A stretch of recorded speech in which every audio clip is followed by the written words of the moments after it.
எண்ணித் தூதித்தேன் என் உள்ளம் எல்லாம் இணையாளும் எம்பேரும் ஆணை நினைத்து இருக்க. மாயையை மறைத்து விட்டால் தெய்வீகத்தில் தெளிவடையலாம் என சொல்லும் மூளை. மறைத்து மறந்த பின்பும் வெளிக்கொண்டு வருவதே மானிடச் சட்டையின் வேலை. மாயை என்னும் திரைதனை மனமாற உணர்ந்து ஒதுக்கிய பின்னும் நிலைபெறாதது கண்டு அஞ்சி கூளம்பிய மனம் குருநாதர் பொற்பாதந்தனை பற்றி வணங்கிட. பல்வேறு சிந்தனைகள் கொண்ட மானிடச் சட்டையிலும் பரம்போருளாய் அவர் இருக்க. பாலமுருகனே பொன் பரம்போருளே கவிச்சக்கரவர்த்தியாய் எம்பேரும் மானும் வீற்றிருக்க. கலங்கிய என் உள்ளம் எல்லாம் தெளிவான வழிநடத்தலோடு தெளிந்த நீரோடை போல் தேவையை கூரைத்து தெய்வீகம் மனம் படைத்து பிள்ளைகள் இருக்க வேணும் எனச் சொல்லிவார் ருத்திர ரிஷி மகானும். எண்ணிய பொழுதும் எப்பொழுதும் முப்பொழுதும் நாமம் சொல்லி இருகை குப்பி சிறந்தாழ்த்தி வீற்றிருக்கும் பிள்ளைகளுக்கு மயிலேறி வந்து அசைந்தாடிடும் அழகே அழகு மயில் ஆடிட. அற்புதத்தில் ஆடிட தனி அழகு கண்டு மகிழ்ந்திருக்க. காண கண்கோடி வேண்டும் ஐயா ஞானக்குமரனோடு குருநகை தெய்வானையும் சுந்தர வள்ளியும் பொன்மயில் மேல் பொன்குகையில் வீற்றிருக்க.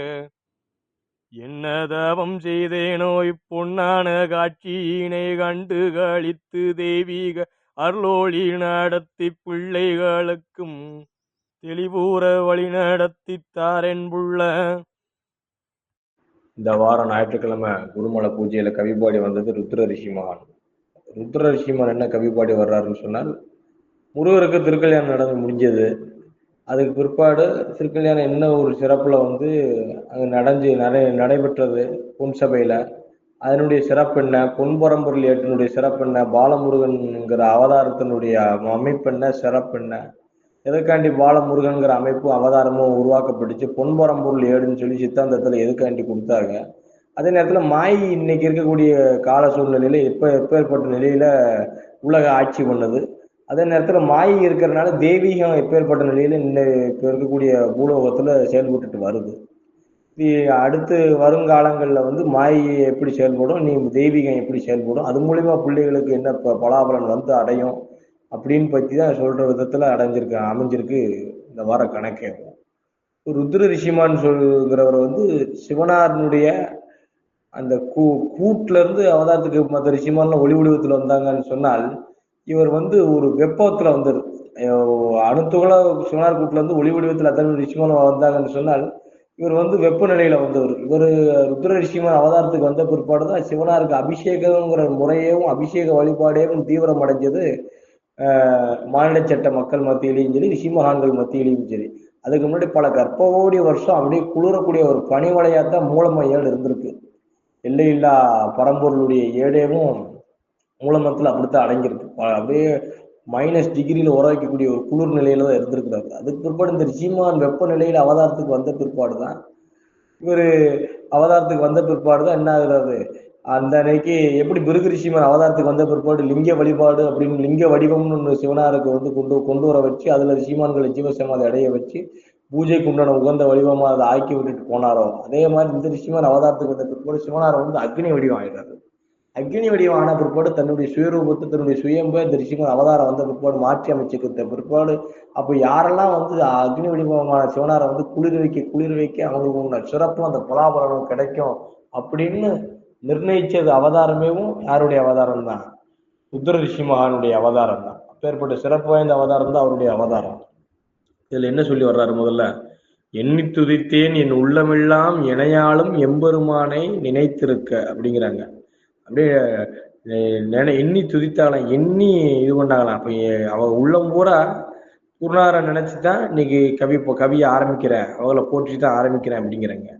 மாயையை மறைத்து விட்டால் தெய்வீகத்தில் தெளிவடையலாம் என சொல்லும் மூளை அப்படிங்கிறாங்க. அப்படி மாயைங்கிற அம்சத்தை வந்து மறைச்சிட்டோம்னு சொன்னால், அது இல்லாம ஆக்கிட்டோம்னு சொன்னால் தெய்வீகத்துல வந்து தெளிவடைஞ்சிடலாம் அப்படின்னு சொல்லக்கூடிய அம்சத்துல இருக்கக்கூடிய நம்மளுடைய மானிட சட்ட சித்தம் அப்படி இருக்குது அப்படிங்கிறாங்க. அடுத்து என்ன சொல்றாங்க? பற்பல எண்ணங்கள் கொண்ட மானிட சட்டையில் பரம்பொருளாய் அவர் இருப்பார். பால முருகனே பொன் பரம்பொருளேங்கிறாங்க. பற்பல எண்ணங்கள் கொண்ட மானிட சட்டைன்னு சொன்னால் ஒரு எண்ணங்கள் சுத்தம் இல்லாம மனம் அலைவாயக்கூடிய நிலையில இருக்கக்கூடியதான் ஒரு அற்ப மானிட சட்டைன்னு அதுதான் ஏந்தி வந்திருக்கிறோம். இப்ப பற்பல எண்ணங்கள் கொண்ட மானிட சட்டையில இப்பேற்பட்ட அழுக்குகளை, இப்பேற்பட்ட உறவுகளை, இப்பேற்பட்ட பந்த பாச சடங்கு சம்பிரதாயத்துக்குள்ள உட்பட்ட ஒரு சட்டைக்கு நடுவுல அதே சட்டை ஏந்தி உங்களுக்கு குருநாதர் ஒருத்தரை போட்டு கொடுத்துருக்குறேன். அவர் மூலியமா அவர் கூட்டுல உட்கார்ந்து பரம்பொருளா இருக்கட்டும், இல்லாட்டி அம்பாள அம்சத்துல இருக்கக்கூடிய ஏடுகளா இருக்கட்டும், அத்தனை கூடிய ரிஷிமான்களா இருக்கட்டும், தாத்தாவா இருக்கட்டும், பெரியவரா இருக்கட்டும் உட்கார்ந்து கவி பாடிட்டு வர்றாங்க.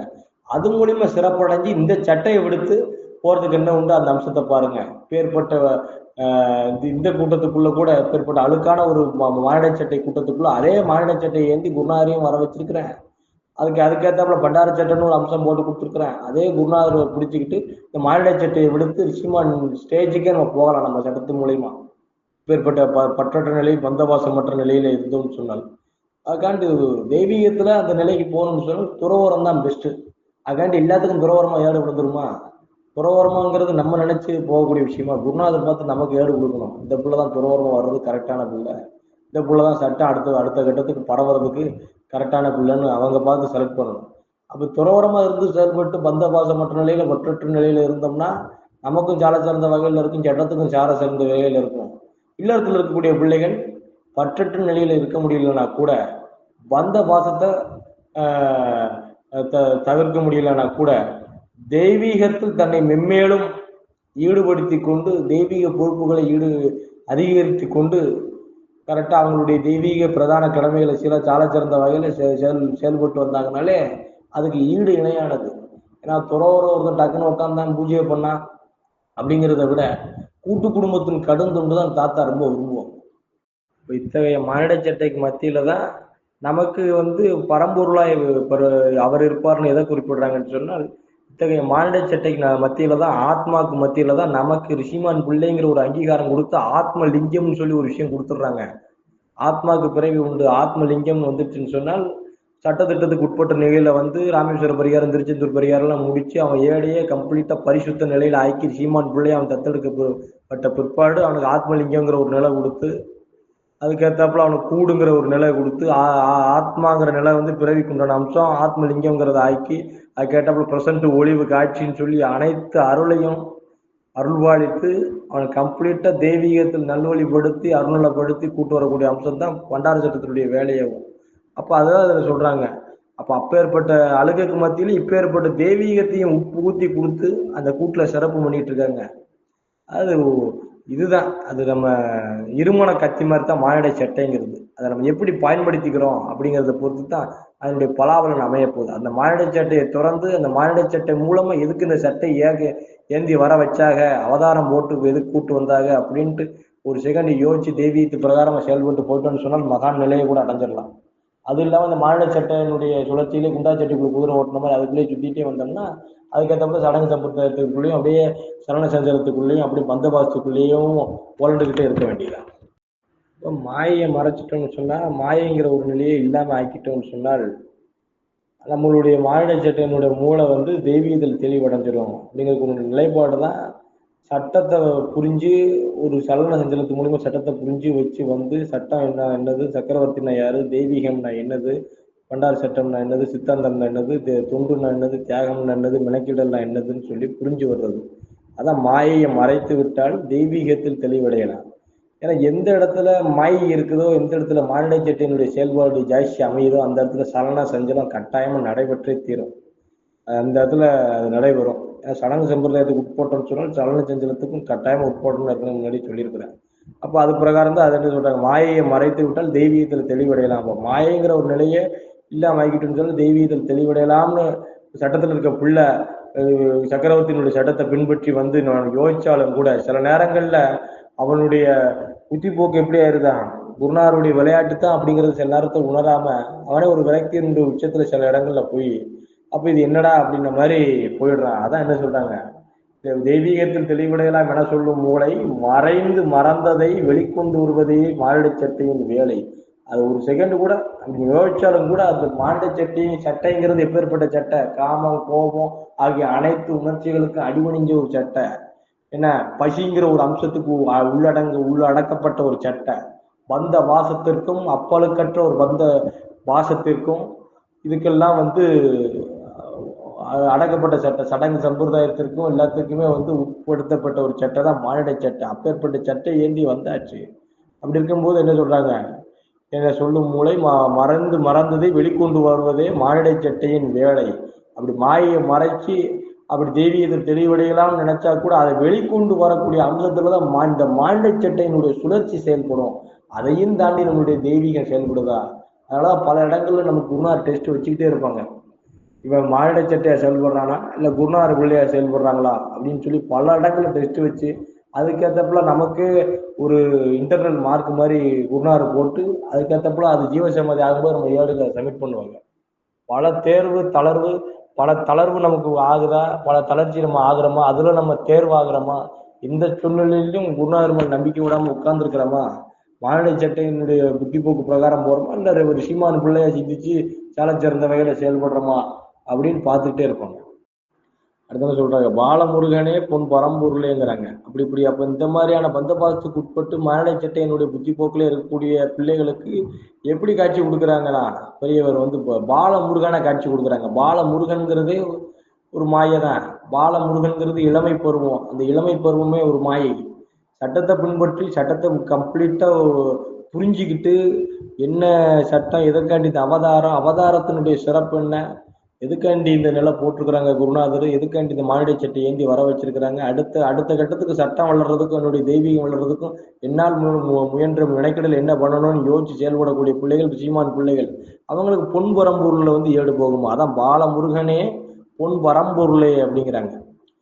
கவி சக்கரவர்த்தியாய் எம்பெருமான் வீட்டிருக்க.